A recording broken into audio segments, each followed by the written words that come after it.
देश के कई ऐसे रहस्य हैं जिससे लोग सालों साल अनजान रहे। इतिहास की बात करें तो भारत देश का इस इतिहास कई पौराणिक कथाओं के साथ सामने आता है। रामायण की कथा आपने सुनी होगी, तो उसमें राम, सीता, रावण और लक्ष्मण से लेकर विभीषण और मंदोदरी से लेकर कहानी राजा दशरथ से लेकर हनुमान जी की काफ़ी अलग थी। हर किसी का किरदार काफ़ी अनोखा था। हर किसी ने अपनी ज़िंदगी को अलग तरीके से जिया था।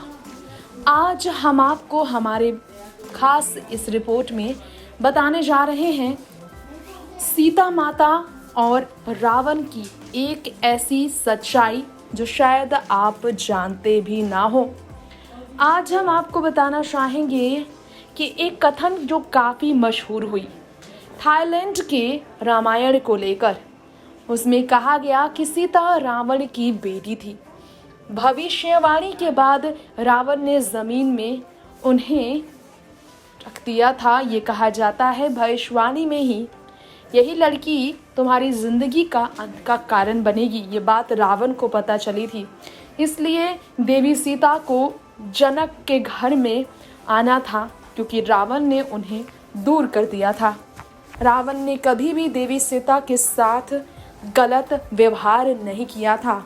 ये तो आपने रामायण अगर देखी हो तो आप जाने ही होंगे, लेकिन किसी न किसी कारण से रावण का अंत सीता माँ को बनना था, इसलिए ऐसी कहानी पेश की गई थी।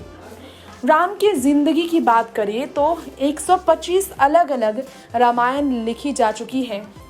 रावण और राम और सीता की कहानी पर कई ग्रंथों के विद्वान प्रामाणिक भी मानते हैं सीता और रावण के रिश्ते अलग थे।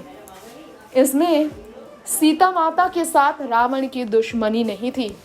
ये लिखा गया विधि का विधान था जिसे कोई नहीं टाल सकता था। अद्भुत रामायण की कहानी आज हम आपके बीच पेश करेंगे। 14वीं शताब्दी में लिखी मानी जाती उस रामायण की कहानी की माने तो कथानक न होकर द प्रमुख ऋषियों वाल्मीकि और भारद्वाज ऋषि के बीच का वार्तालाप है। थाईलैंड में ऐसा लिखा गया कि रावण की पुत्री थी सीता। सच क्या है ये आज भी लोग सोच में पड़ जाते हैं इस कहानी को सुनकर, क्योंकि ये कहानी हमने आपको बताया कि रावण भविष्यवाणी की वजह से डरकर पुत्री सीता को खुद से दूर कर बैठा था। खैर, अद्भुत रामायण के अनुसार अगर माने तो इस कथा में कहा जाता है दंडकारण्य में गृत्समद नामक ब्राह्मण लक्ष्मी को अपनी पुत्री रूप में पाने के लिए हर दिन एक कलश में कुश के अग्रभाग से मंत्रोच्चारण के दूध की बूंदें डालते थे। एक दिन उसकी अनुपस्थिति में रावण वहां पहुंचा और ऋषियों का रक्त उसी कलश में एकत्र कर लंका ले जाया गया।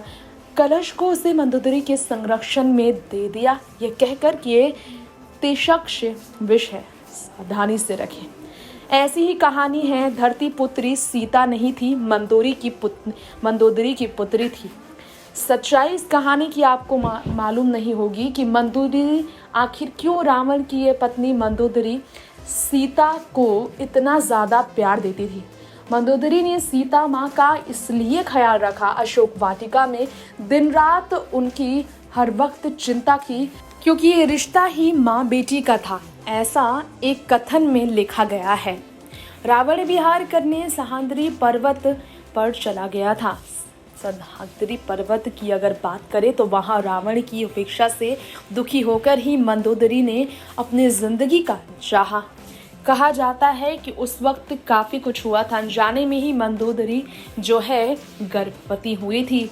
सोचा कि उनके पास रावण तो है नहीं, अब इस बात का उन्हें पता चलेगा तो क्या होगा। ऐसे में इसे किसी और को वो दे भी नहीं सकती हैं। और यही कहा गया कि इसीलिए विचार करते हुए मंदोदरी तीर्थ यात्रा के बहाने कुरुक्षेत्र आई और उस नन्ही सी गुड़िया को उन्होंने सरस्वती नदी में स्नान के बाद वहां छोड़कर वापस लौटने का फैसला लिया लंका की तरफ। धरती में तब सीता माँ को राजा मिथिला के राजा जनक ने देखा और फिर वो अपनी बेटी लेकर, बेटी मानकर उन्हें अपने घर लेकर आए। अन्य कई ग्रंथों में अन्य कथाएं हैं, लेकिन ये कथा काफ़ी मशहूर रही है। नेक्स्ट 9 न्यूज़ रूम से तृप्ति की रिपोर्ट।